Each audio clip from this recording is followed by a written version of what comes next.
What's up, guys? Welcome back to the Team Solemn Circus live video. On the left side here, we have Super Heavy Samurai Swordsoul, a deck that you guys have been asking for a lot here, so we're going to be featuring it on the channel. And on the right side here, we have the brand new Fire King deck. This deck has been got a new support with the form of the Fire King Garunix, as well as the Kieran, and then the little Chicken Nugget, as well as a Sanctuary card that lets you play your field spell, which is very nice. We also have the Duel Star package, which lets you get into those without you using your normal summon, which is very nice. And it gets you an additional draw, so kind of can't complain about that. But we're going to be seeing two decks here going up. Before we dive into, for the like, comment, subscribe to the channel a lot. We're on the road to 5K here, and we need your guys' support. And we're going to be seeing a high roll. And we are going to be able to see the Fire King deck going to be going first here.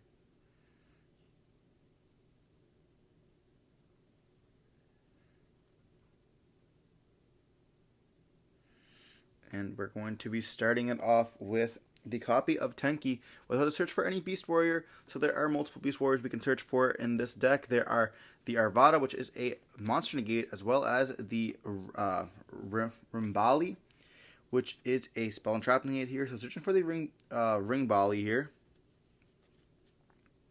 Or Rangbali, I should say. And then we're going to see them activate the effect of Wanted here, which can let them search for the Duel Star, which will be able to get them into the level 1 by just discarding, which we also have the Tenki on the field, so we can actually discard it for free, essentially, after we get that search, and then we can put the copy of Origins onto the field, attributing off the Duel Star to summon out the copy of the Phonix. Phonix can be searching for the Sanctuary, which is going to be activating, and let them play the field spell, which is Fire King Island, which can then also destroy the monster on the field. It can also then be able to search for the Garunix.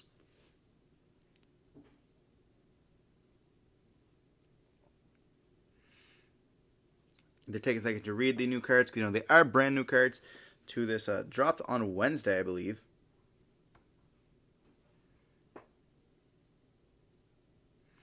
And then we're going to be able to special summon. We're normal summoning out the Arvada here, so this will be able to protect us from like an Ash Blossom in this case. Then we can destroy the copy of the Phonix in the hand.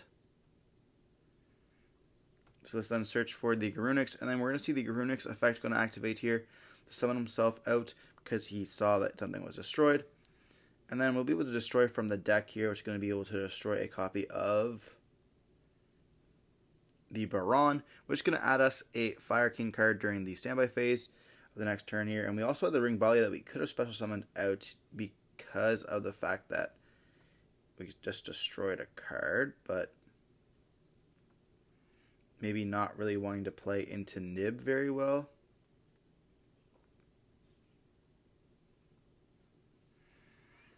Then we're going to be seeing the Wanted here banishing, it banishes itself to put back the Origins. Then we draw a card there.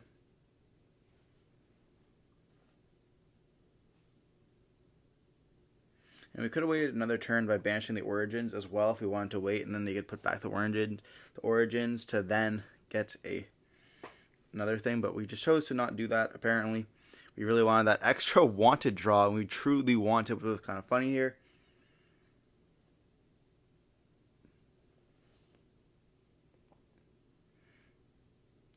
And then we can go for a copy of SP. And the Garunix also could summon himself out from the graveyard, so it's not like we lose very much. We also have the standby phase. The Phonix will be coming back to the hand, as well as the Baron will be able to search for a copy of Kieran, which is kind of like your Unchained Shavara if you want to. It pops either from the hand or the field, which is very nice. Being able to pop from your hand is actually kind of busted, to be honest. I always think oh yeah, it's 2 cards from the hands, but when you have the Phonix coming back every single turn, it's like, this is crazy.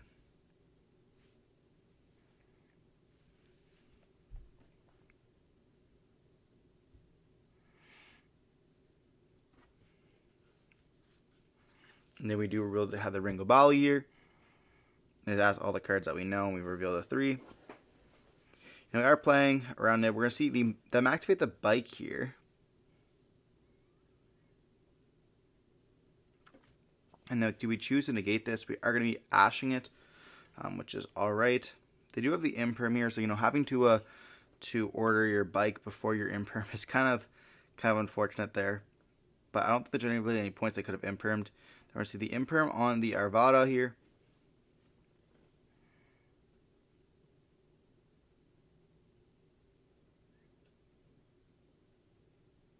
On res, we could go Cure and destroy the Arvada if we wanted to.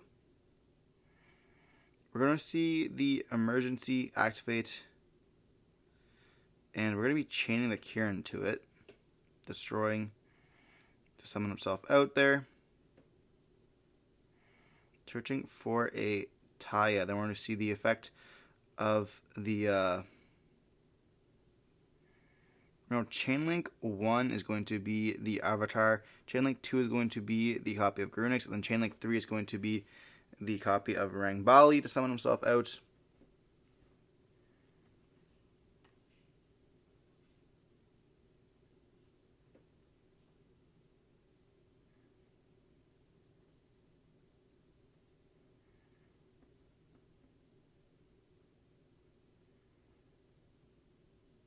And so we will be getting a spell negate. And then we're going to be seeing the Garunic gonna... wait, what? Oh, so we're going to be seeing Barong be targeted by the Arvat. Okay. And then we're going to be destroying with the Kieran here. Well, we're going to be destroying the Kieran with the Garua, the Big Chicken from the deck, which is going to be able to reborn out the Monster Negate here, which is kind of nice. The Arvada here. So now I have a Spell Negate, a Monster Negate, as well as, a rank 8 that we can go into. It's going to be destroying our stuff afterwards there.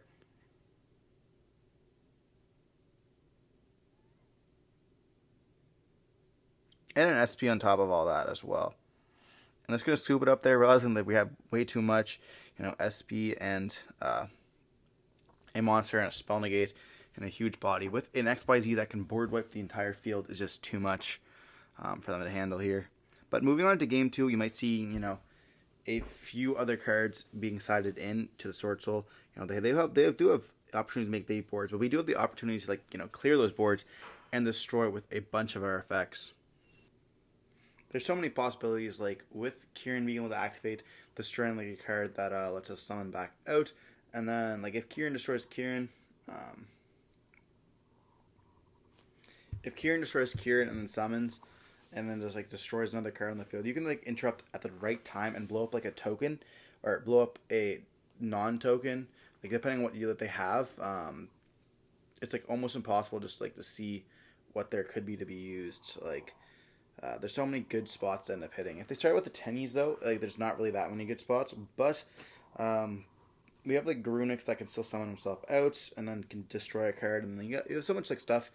There's I noticed a lot of decks now can play turn 0 no matter what turn it is. If it's your turn or your opponent's turn, they have all these quick effects that can activate. Imagine if Shawarma could activate in the hand, destroying another card in the hand as well. That would be absolutely busted as well. But Kieran gets to do this, unfortunately, for us here. But we're going to be seeing Swordsoul going to be going first. I don't think they have the best hand. We do see a motorbike starting off here. We are playing a handful of hand traps. Searching out for the Prodigy, and then we do see a Droll on res, unfortunately, there, which is quite good. They do have the cross out, but are they playing Droll for cross out here?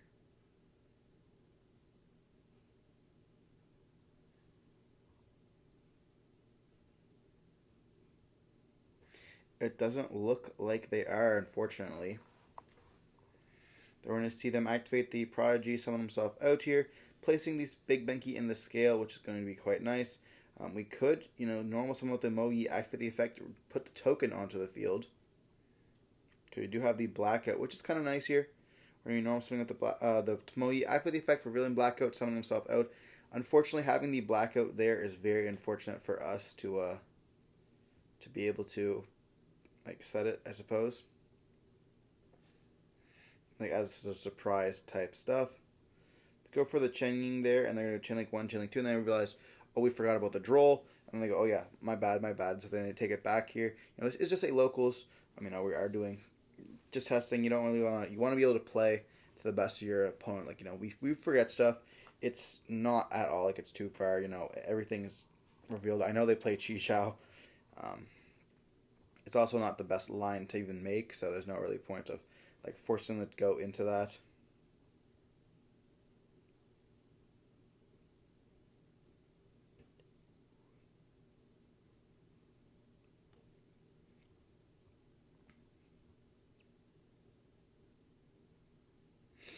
And we could go for like the Baxia here if we wanted to destroy someone back out, like go for 2 level 8 on the field. And we're going to be seeing them destroy to summon itself out. Then they can go for a Chiza there if they wanted to. This will let them play into the Nibiru here. Or going for a Draco Berserker as well could be an option. We do have lots of our Fire King monsters that do set. So they're going to set, or just do activate.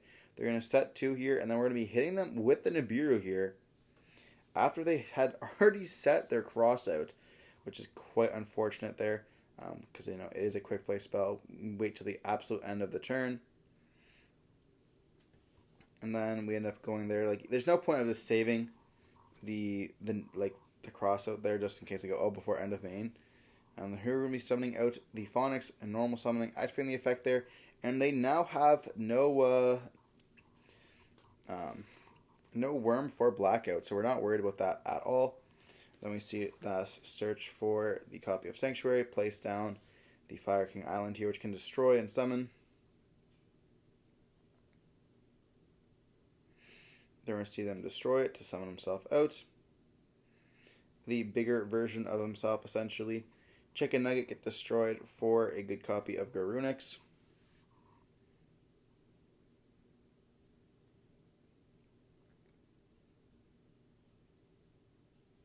Or there might be a chance we already have Garunix here, because we're looking at Ringo Bali.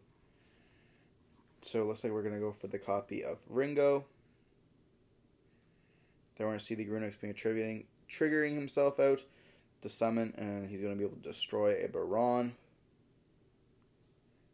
And then we're going to be getting the effect to summon out the Rimbali here. Good old Monke. And then we're going to be seeing the effect. That's summon number 3, unfortunately for us.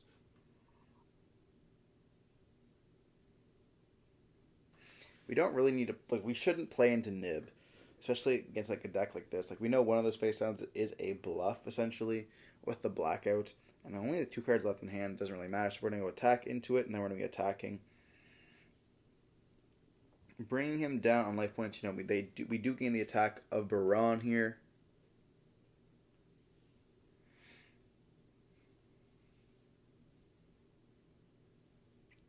They're going to set an additional card here and just pass turn on this.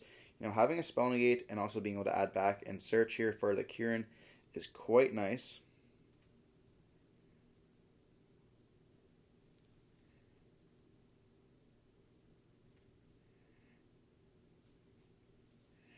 We can also use the Ring Bali to destroy the Garunix on the field, and then we can use the Kieran afterwards.